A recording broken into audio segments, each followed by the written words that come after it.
Hello everyone, welcome back. In this video we will start the next chapter, which is on the applications of differentiation. Now in the last few videos we looked at some of the applications of the derivative. In particular, we saw how derivatives can represent rates of change of certain quantities. And we also defined the linearization of a function, where we can use a linear approximation to estimate a given number. Now in this chapter, we will look at more applications. In particular, we'll see how derivatives can affect the shape of a graph and how they can help us determine the location of the maximum and minimum values of a function.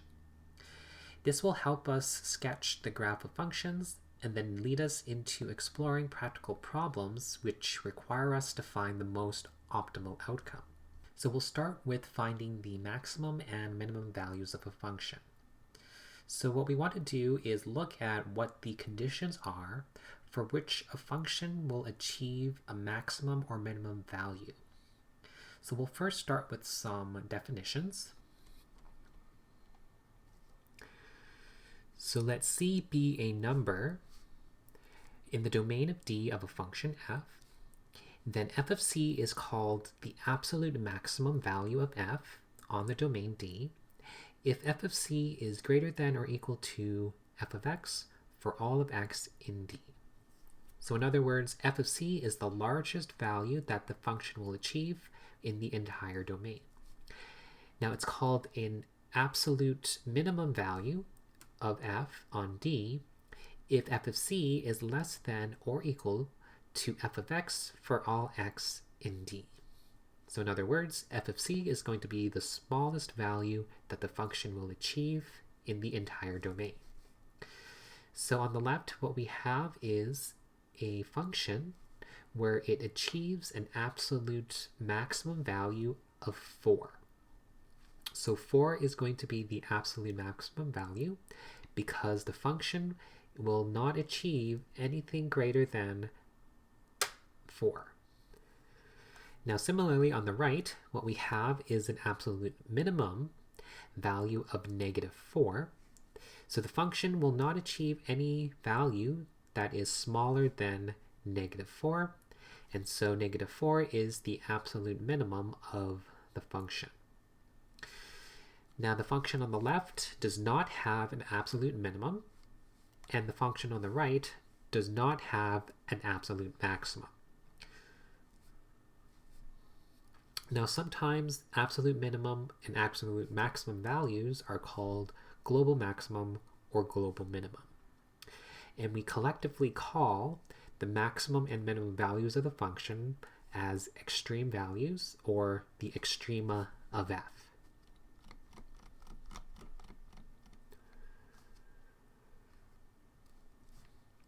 Now the number f of C is called a local maximum value of f on D if f of C is greater than or equal to f of x when x is near C, and is called the local minimum value of f on the domain if f of C is less than or equal to f of x when x is near C. So locally, they are a minimum or a maximum value in the vicinity of the number C.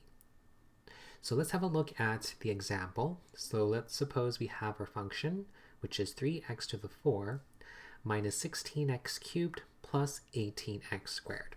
So here is the graph of the function. So the origin, which is 0, 0, is a local minimum because locally it is the smallest value in the neighborhood of 0. Now the coordinate 1, 5, which is here, is a local maximum since locally it is the largest value in the vicinity of 1, or in a neighborhood of 1. Now 3, -27 is a local minimum of the function because locally it is the smallest value in the neighborhood of 3. Now 3, -27 is also the absolute minimum because it is the smallest value that the function will achieve in the entire domain. Now this function does not have an absolute maximum value because the function will continue to be increasing as x gets large in the negative direction or in the positive direction. Now let's suppose we were to draw the tangent lines at each of the minimum and maximum values. So what sorts of tangent lines do we see at the local max or local min? Well, these are going to be horizontal lines, and so this tells us that the slopes of the tangent lines at the local max or local min is going to be 0. So horizontal lines have 0 slope, and so we know that the derivative at these local max and local mins will have a value of 0. Now extreme values may also occur if the derivative does not exist. So for example, on the left-hand side, we have the absolute value of x function, and the derivative does not exist when there are sharp corners. So in this case, f prime of 0 does not exist. However, we see that this is a local minimum. In fact, it's also a global minimum. So extreme values can also occur if the derivative does not exist. Now over on the right, we see that the derivative also does not exist. We have a vertical tangent, so the derivative is equal to infinity. But this is neither a local max or local min. So the derivative does not exist does not necessarily mean that there is a local minimum or local maximum. So using these two observations, we can now make the following definition. So a critical number of a function f is a number c in the domain of f such that either the derivative is equal to 0 or when the derivative does not exist. So the following theorem will give us a method to determine the absolute maximum and absolute minimum values of a function defined on a closed interval.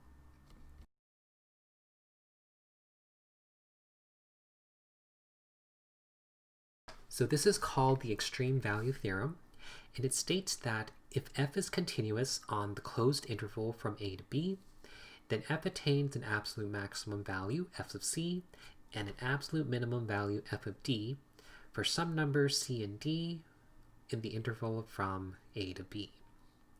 So in other words, if we have a continuous function on the interval from a to b, then the function has to achieve an absolute maximum and an absolute minimum value within the interval. So in this case, what we see is that an absolute maximum occurs at this number c, and the absolute minimum value occurs at this endpoint at a. And so this theorem will give us a method for finding the absolute maximum and minimum values of a continuous function in the closed interval from a to b. This is called the closed interval method.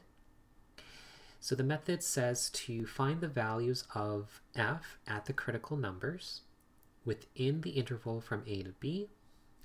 Then we also find the values at the endpoints of the interval. And then if we were to compare the values from the first two steps, then we can find the absolute maximum by choosing the largest value. And then we can also find the absolute minimum by choosing the smallest value. So now let's have a look at some examples for finding critical numbers and then using the closed interval method to find the absolute maximum and minimum values of a given function.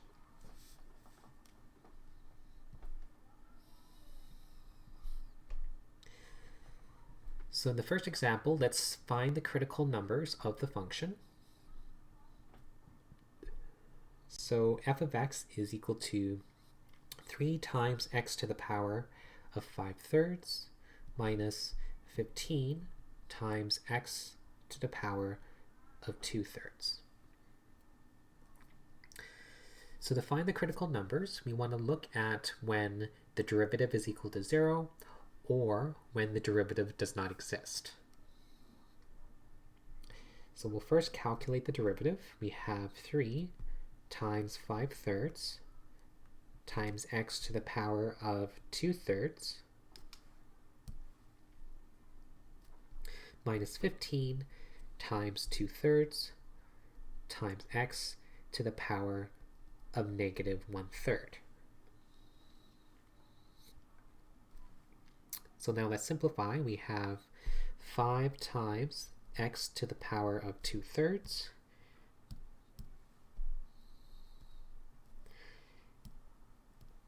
and then we have minus 15 times 2/3. So we have 5 times 2, which is 10, times x to the power of negative 1/3. So now let's take a common factor from both terms. So we have a common factor of 5, and we can also take some power of x. Now, which power do we choose between 2/3 or negative 1/3? Well, we want to take out the smaller power. So the smaller power between 2/3 and negative 1/3 is negative 1/3.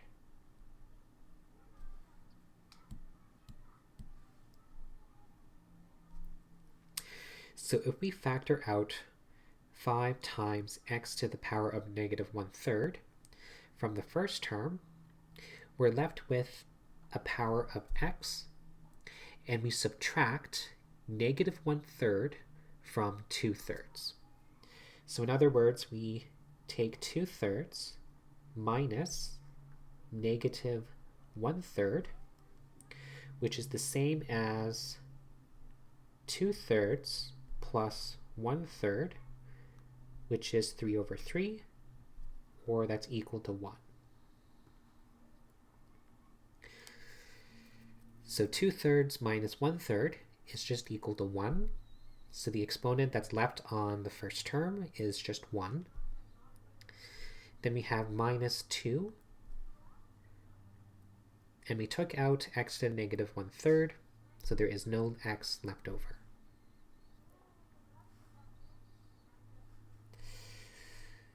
So simplifying, we have 5 times x minus 2 divided by x to the power of 1/3. So we rewrote x to the negative 1/3 as 1 over x to the power of positive 1/3. So that is our derivative. So now let's look for when the derivative is equal to 0.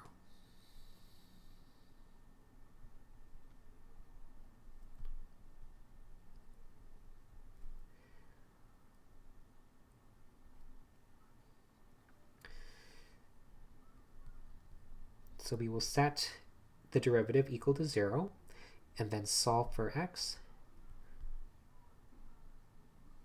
So we have 5 times x minus 2 all over x to the 1/3 is equal to 0. And if we multiply both sides by x to the 1/3, we have 5 times x minus 2, which is equal to 0 times x to the 1/3. And 0 times x to the 1/3 is just equal to 0.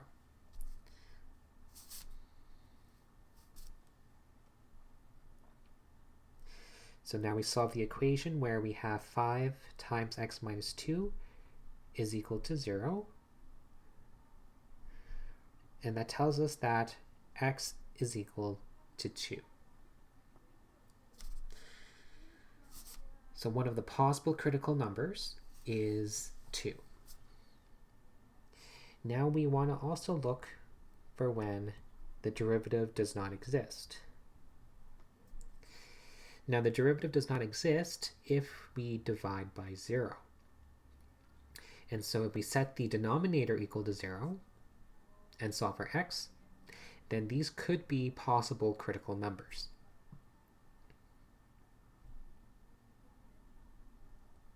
So the derivative does not exist when the denominator is equal to 0. So if we solve for this equation, we have x to the 1/3 cubed is equal to 0 cubed. So that's x equals 0. So 0 is also a possible critical number.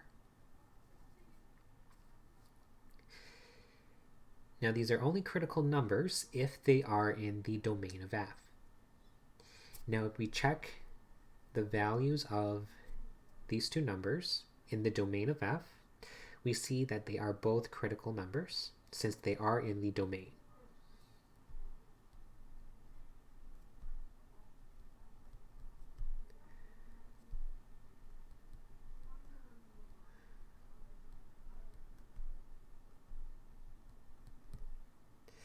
And so the critical numbers are 0 and 2.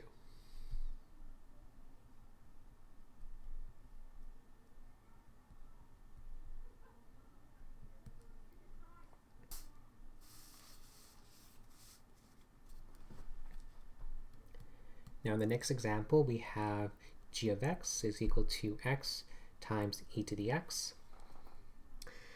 So let's find the derivative. So here we use the product rule. So we have 1 times e to the x plus x times e to the x.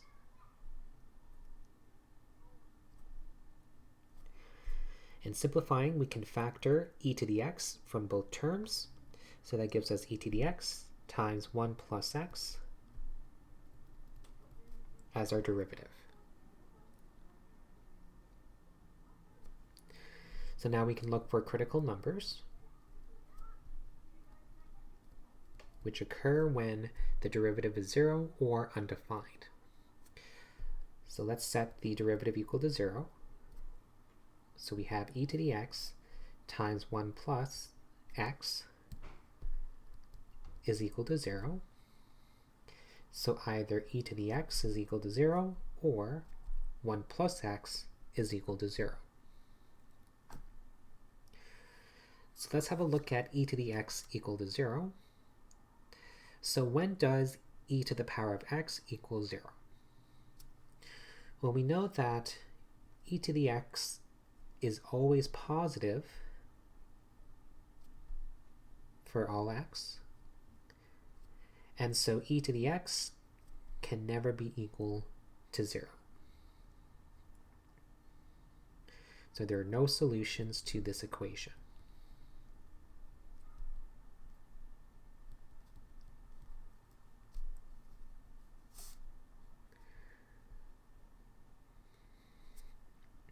And now if we solve the other equation, we have 1 plus x is equal to 0, or x is negative 1. And if we check negative 1 in the domain of G, then it is a critical number since it is defined at this point.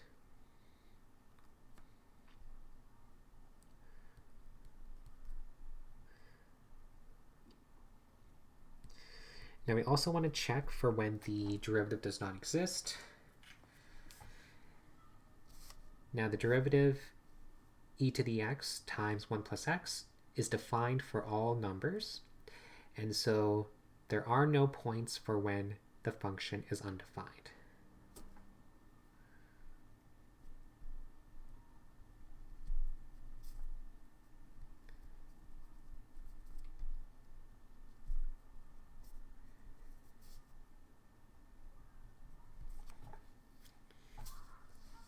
And so the only critical point is negative 1.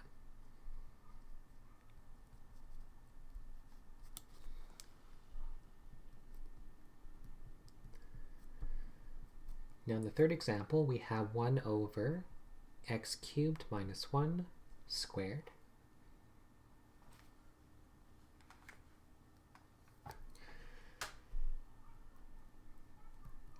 And so first we'll find the derivative. So using the quotient rule, we have 0 times x cubed minus 1 squared minus 1 times 2 times x cubed minus 1 times 3x squared all over x cubed minus 1 squared to the power of 2. So now let's simplify. We have 0 times x cubed minus 1 squared, which is 0. And then we have negative 6x squared times x cubed minus 1 all over x cubed minus 1 to the power of 4. And now we can simplify by canceling a factor of x cubed minus 1. And so the derivative is negative x squared all over x cubed minus 1 to the power of 3.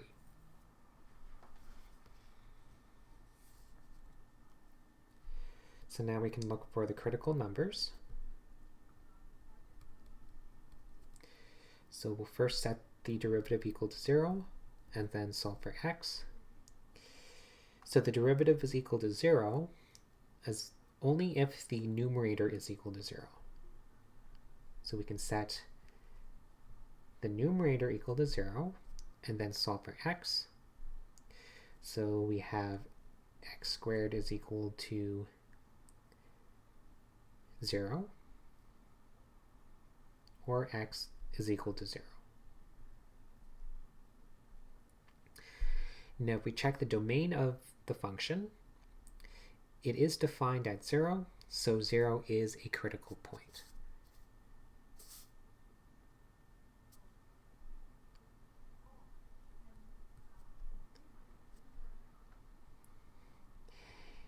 And now we also look for when the derivative does not exist, or when it's undefined.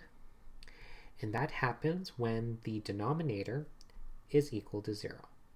So we set the denominator, which is x cubed minus 1 cubed, equal to 0, and then solve for x. Then we may find points for when we have other critical numbers. And solving for x, we get that x is equal to 1.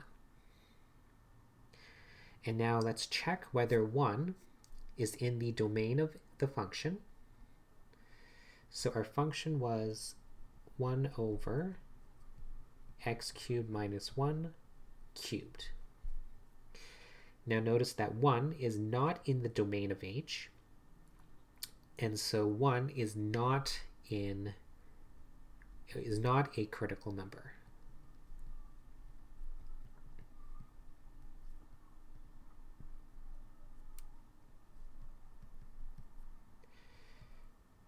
And so the only critical number is 0.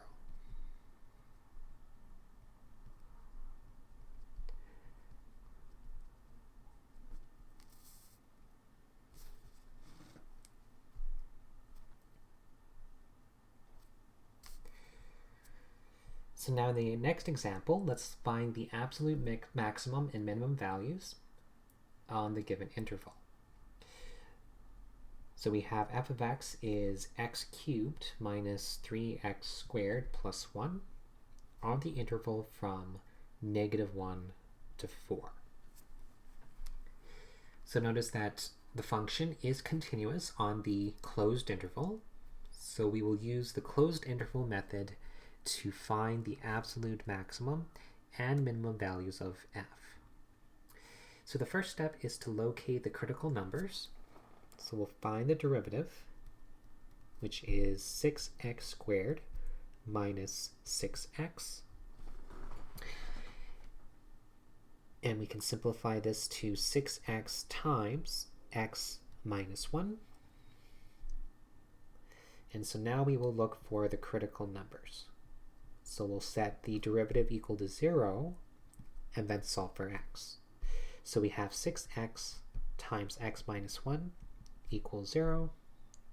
So this tells us that 0 and 1 are critical numbers of f. So now we will also want to find the values of the function at these critical numbers. So we will substitute the critical numbers into the function to determine its value. So we have 0 cubed minus 3 times 0 squared plus 1, which equals positive 1. And we will also evaluate the function at positive 1, which is 1 cubed minus 3 times 1 squared plus 1, which gives us 1 minus 3 plus 1, which is negative 1. And now the second step in the closed interval method is to find the values of the function at the endpoints. So the endpoints of our interval are negative 1 and 4. So let's evaluate the function at negative 1. That's negative 1 cubed minus 3 times negative 1 squared plus 1. So this is negative 1 minus 3 plus 1, which is negative 2. Now we will also evaluate at the other endpoint, which is positive 4. So that is 4 cubed minus 3 times 4 squared plus 1, which is 64 minus 48 plus 1, which is 17. Now in the third step, we will compare all of the values that we calculated, and the largest value is going to be the absolute maximum, and the smallest value is going to be the absolute minimum. So the absolute maximum value of f is 17,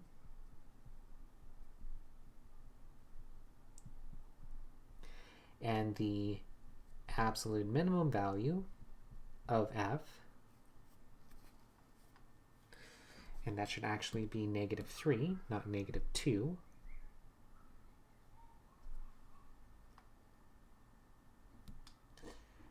Absolute minimum value is negative 3.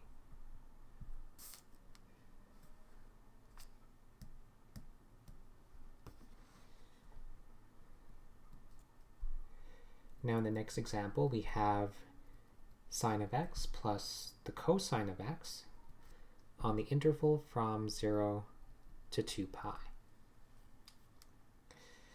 So in the first step, we'll locate the critical numbers. So the derivative is cosine of x minus the sine of x. And we will locate the critical numbers. So setting the derivative equal to 0, or finding when the derivative is undefined. So we have cos of x minus the sine of x is equal to 0. And so what we could do is move the sign to the right-hand side. That gives us cosine of x is equal to the sine of x. And then if we divide by cosine, we have 1 is equal to sine over cos, which is tangent of x. So now we want to solve the equation where tangent of x is equal to 1 on the interval from 0 to 2 pi.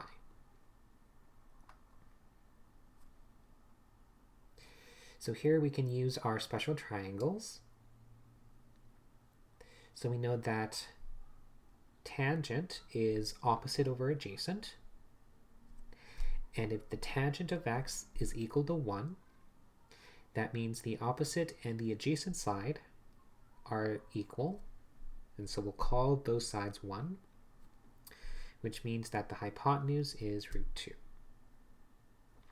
So for this special triangle, we know that the angles are 45 degrees, or pi over 4. So this is the pi over 4 and pi over 4 special triangle.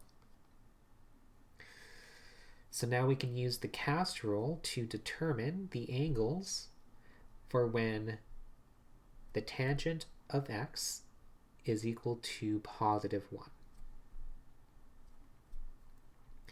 So we know that tangent is positive in quadrant 1 and quadrant 3, and the reference angle is pi over 4. And so the two angles that we're looking for is pi over 4 and 5 pi over 4.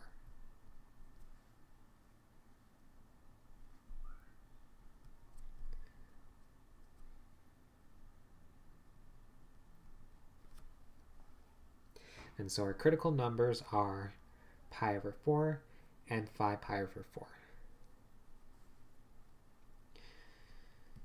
Now the derivative is defined for all x, and so there are no points for when the derivative does not exist.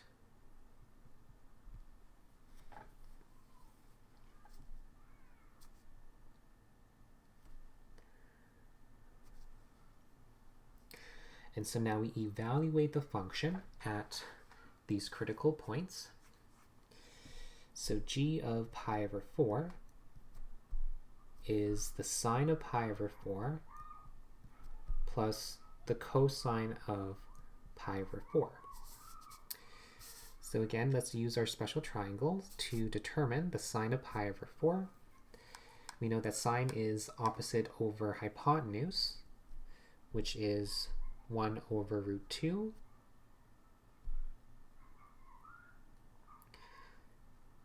Alternatively, you can also rationalize this to be root 2 over 2. And the cosine of pi over 4 is adjacent over hypotenuse, which is 1 over root 2, using our special triangle. And if you want to rationalize this, this is root 2 over 2 plus root 2 over 2.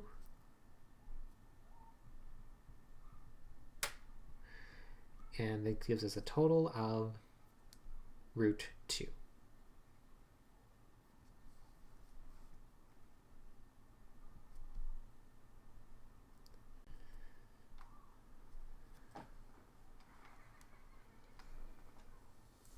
Now let's also determine g of 5 pi over 4.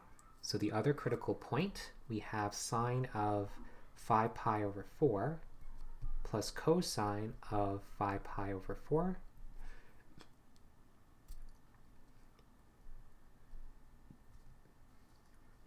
So using our cast rule, we know that the sine and the cosine is going to be negative in that quadrant. So we have negative root 2 over 2 after rationalizing, plus a negative root 2 over 2, and in total that is a negative root 2.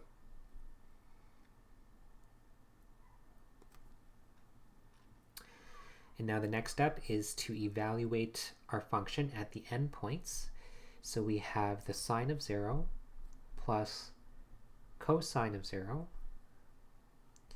We know that the sine of 0 is 0, and cosine of 0 is 1.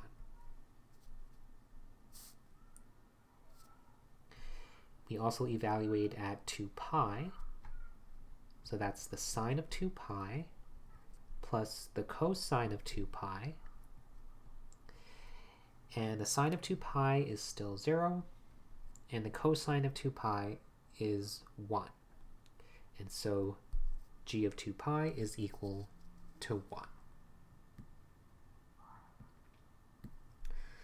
Now in the third step, we will compare all the values from steps 1 and 2, and the largest and the smallest values are the absolute maximum and minimum values of g.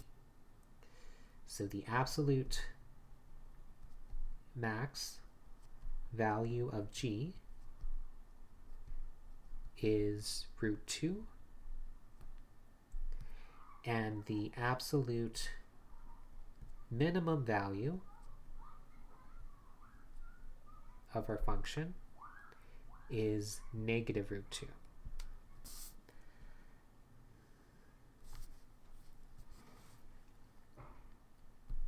Now in the next example, we have h of x, which is x over x squared plus 1, and our interval is from 0 to 2.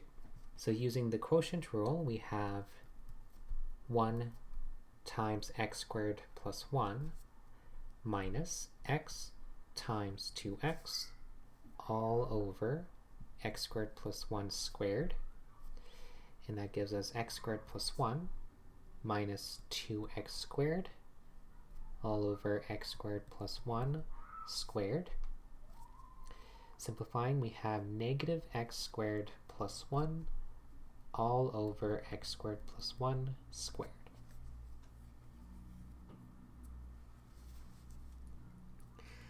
So now setting the derivative equal to 0, we get negative x squared plus 1 equals 0. So the derivative is 0 only if the numerator is equal to 0. Now if we solve for x squared, we get negative x squared is negative 1, so x squared is positive 1, and x is plus or minus the square root of 1, which is plus or minus 1. Now notice that only one of these values are in the closed interval. So we will exclude negative 1 from our calculations. So the only critical number that we'll consider is positive 1 for when the derivative is equal to 0. Let's also check to see when the derivative is undefined.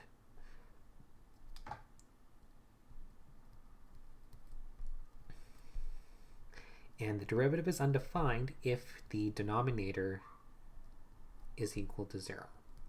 So that's x squared plus 1 squared equals 0. So now if we try to solve for the equation, we get x squared plus 1 equals 0. X squared is equal to negative 1. So x is equal to plus or minus the root of negative 1. But we know that the root of negative 1 is not real, so we have no real solutions. And so the only critical number that we will look at is positive 1. So now let's find the value of the function at the critical number. So we'll substitute 1 into the function. So that gives us 1 over 1 squared plus 1. That's 1 over 2.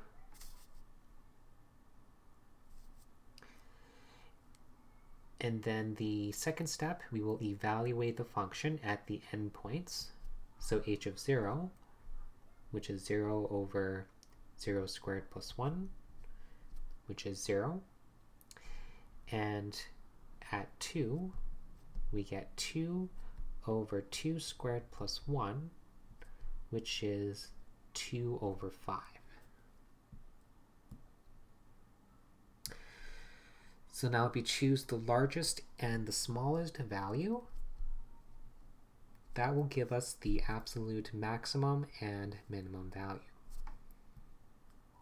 So the absolute maximum value of h is 1/2, and the absolute minimum value of h is 0.